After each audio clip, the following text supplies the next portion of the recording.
Fala pessoal, tudo bom? Bom dia, boa tarde, boa noite. Espero que estejam todos bem. Professor Bruno Clemente por aqui.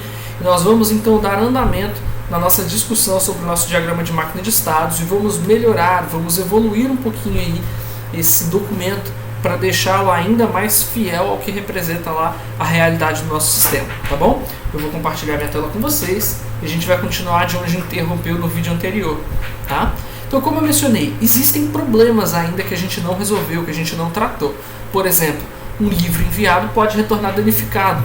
Tá? Você pode, enquanto está enviando, ele pode ter amassado de uma forma que danifica. A pessoa pode optar por não receber aquilo lá. Então a gente pode adicionar uma nova condição que vai trocar, né, entre o estado devolvido para enviado com a adição de um novo estado, onde o livro é descartado. Porque caso ele esteja num estado que não dá mais para ser utilizado, a gente não tem como entregar isso. Imagina agora que a gente não está falando de livro, imagina que você está falando de um alimento ou de uma bebida. Imagina que você coloca lá, por exemplo, um engradado de cerveja e ele caiu, a caixa caiu, né? E todas as cervejas dentro do engradado elas se quebraram. Você perdeu, você danificou, ou seja, esse produto ele tem que ser dado baixa de alguma forma dentro do nosso sistema, tá bom? Vamos lá então. Adicionamos então a nossa nova condição a partir desse estado, tá bom? A gente tem algumas condicionais. Observem aqui como é que eu estou representando essa condicional, tá? Então eu estou colocando ela aqui entre o símbolo do colchete. E aqui nós temos então que caso o livro esteja ok, a gente faz o reenvio. Mas caso o livro esteja danificado, a gente leva ele a descarte. Poderia, novamente, ao invés de só apontar para o final, poderia criar um estado aqui descarte e aí depois ir para o final. Tudo bem? Para a gente só fazer o registro dele dentro do sistema. Aqui a compreensão fica muito clara. Quando a gente for fazer isso utilizando realmente uma classe no Java, a gente adiciona esse estado descartado, tá bom? Mas o importante é vocês entenderem qual é o novo funcionamento. A gente está melhorando um pouquinho esse modelo que a gente tem.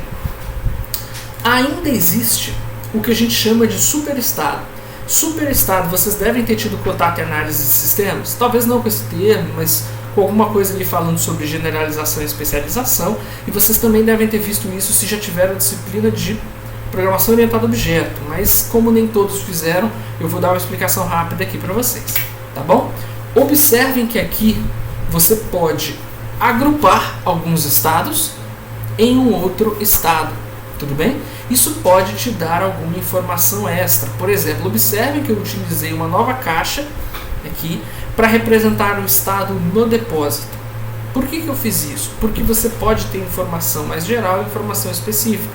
Talvez para fins de consulta você apenas queira saber se a gente tem o item no depósito, tá bom? Porém, talvez seja interessante para você saber se já existe ele atrelado a um pedido de venda ou não. E aí para você não vai interessar o superestado, vai interessar o estado menor. Então, quando a gente cria esse superestado, o que você está indicando na verdade é que você tem um estado que agrupa outros estados. Observa que um livro devolvido, ele está no meu estoque, e no meu depósito no caso. Mas se ele está em estoque, ele está no meu depósito. E se ele foi vendido, ele ainda está no meu depósito. Tá? Então imagina, vou criar uma situação hipotética aqui, que você pode fazer cancelamento da sua compra enquanto o item está no depósito. Beleza? Então se eu já fiz a compra, o item saiu de estoque e foi para vendido, mas ele ainda não se tornou com estado enviado, eu, cliente, posso fazer o cancelamento dessa compra. Agora, se o item já foi enviado, ele não está mais no estado no depósito. Então, naturalmente, eu não posso fazer o cancelamento porque o envio já foi feito. Ele vai ter que receber na casa dele e realizar uma devolução atrelada ao cancelamento da venda. Tá bom? Então esse tipo de superestado eles nos permite agrupar, fazer agrupamentos dos nossos estados, tá bom? Esse tipo de diagrama, como eu já falei, pode ser o tão simples ou quão complexo você precisa. Ele está lá para representar o que você precisa. Então se você quiser fazer uma representação rápida, é fácil. Se você quiser fazer uma representação super complexa, você pode fazer também. Vai depender se você acha que vale a pena ou não adicionar tanta complexidade, ou pelo outro lado, né, fazer algo tão simples que não agregue. A gente já discutiu sobre isso. Projeto de sistema, ou análise de sistemas como um todo, ele tem que servir para ajudar quem está desenvolvendo. Se você produz um material que não auxilia nesse projeto, nessa arquitetura, nessa codificação, você está produzindo um papel que não vai ser utilizado, e isso não é interessante. Não tem por que perder tempo produzindo algo que não agrega, tá bom? Mas existe uma preocupação, não é de jogar esse material fora, mas é de efetivamente usá-lo da forma que ele agregue, tá bom? Vamos pegar aqui alguns exemplos. Olha, a gente adicionou estados aqui em paralelo, tá? Existem alguns estados que podem ser controlados aqui em paralelo. Por exemplo, imagina aqui que nós temos um item disponível em catálogo, tá? E agora você pode ter um conjunto de estados dentro desse meu item. Ele não precisa ter apenas um estado por vez, por exemplo. Você pode fazer um controle de estado dele no estoque e o estado dele dentro dos descontos, por exemplo. Se o valor dele está normal ou se o valor dele está em desconto, tá bom? Então observem que nós adicionamos aqui um barramento, tudo bem? Indicando aqui um paralelismo. E aí desse barramento a gente tem a estrutura anterior, tá? E a gente tem uma nova estrutura. Eu fiz aqui um separamento, né? Fiz aqui uma separação entre os dois lados para indicar o quê? Que são os estados que eu controlo em paralelo. Ou seja, o item pode muito bem estar vendido com preço normal ou enviado e com preço em oferta. Ou seja, você tem como ter mais de um tipo de estado. Você pode ter o estado dele do envio, você pode ter o estado dele de preço. Então a gente adicionou aqui só numa figura hipotética que o preço pode estar normal, o preço pode estar em oferta. A gente poderia inclusive adicionar alguns verbos aqui, né, como preço normal, entrou em promoção, vem para em oferta, saiu de promoção, retorna para preço normal, tá bom? E uma outra coisa aqui é que a gente pode ligar a caixa como um todo, o superestado, né, do desconto, com uma seta aqui para indicar o retorno, né? Porque a gente indicou um paralelismo separando, é interessante que a gente faça um paralelismo voltando.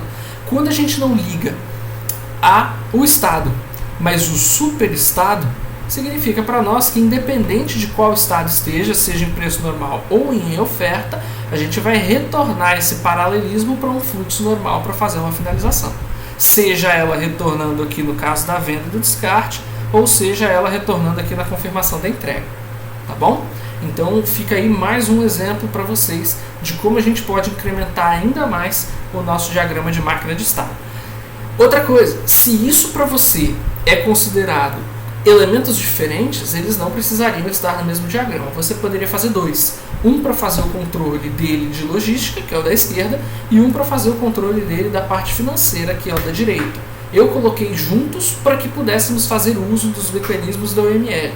Mas caso para você sejam coisas completamente diferentes, você pode muito bem separar isso em dois diagramas diferentes, tá bom? Nesse exemplo, como eu mencionei aqui, né, você pode ter ao mesmo tempo oferta ou não, e desde o momento da entrega até o momento do descarte, ou seja, você tem vários estados ocorrendo simultaneamente.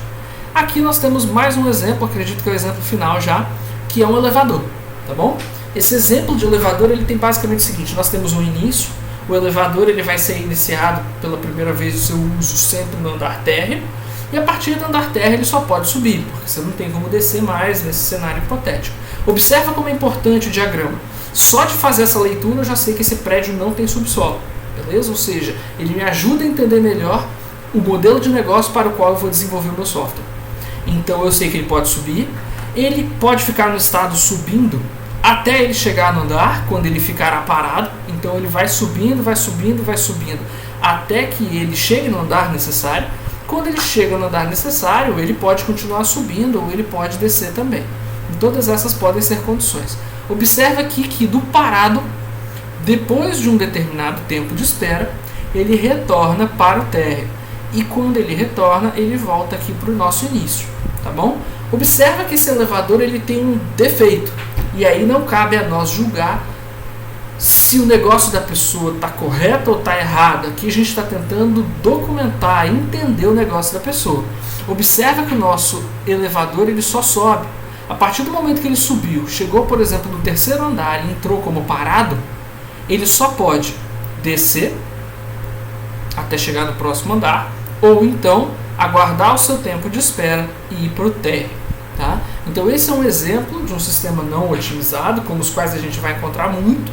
Talvez o momento da implantação do software seja justamente o momento da gente sugerir uma melhoria, um software de maior qualidade. Tudo bem? Esse exemplo está mostrando um elevador bem precário, quer dizer, se você tem 5 andares no prédio e você quiser ir do primeiro para o terceiro, do terceiro você nunca vai para o quarto, você tem que ir do terceiro, ou você vai para o segundo e para o primeiro, ou então você aguarda um tempo para que ele retorne para o térreo, e no térreo você pede para ele ir para o quarto e para o quinto andar.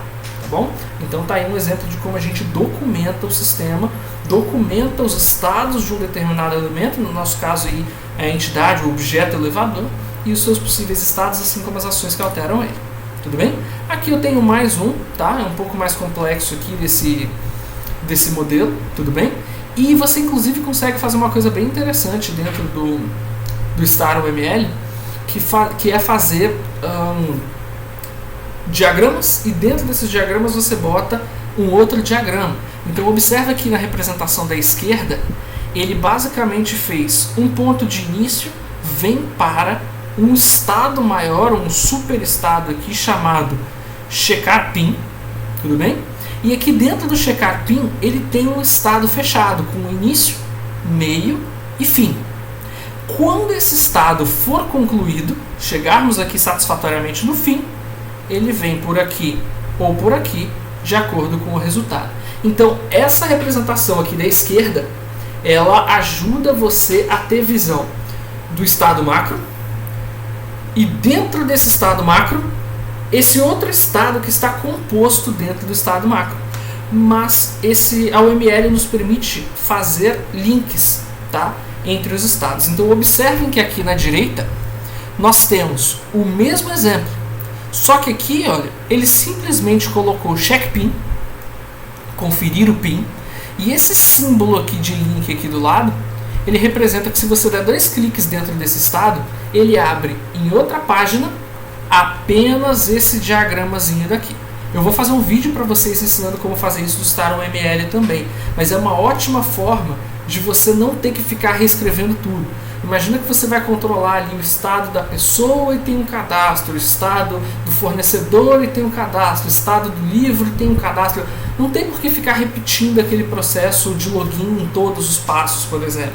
Então você pode criar uma máquina de estados, você salva e depois você simplesmente puxa essa máquina de estados como um único passo em outra máquina de estados maior.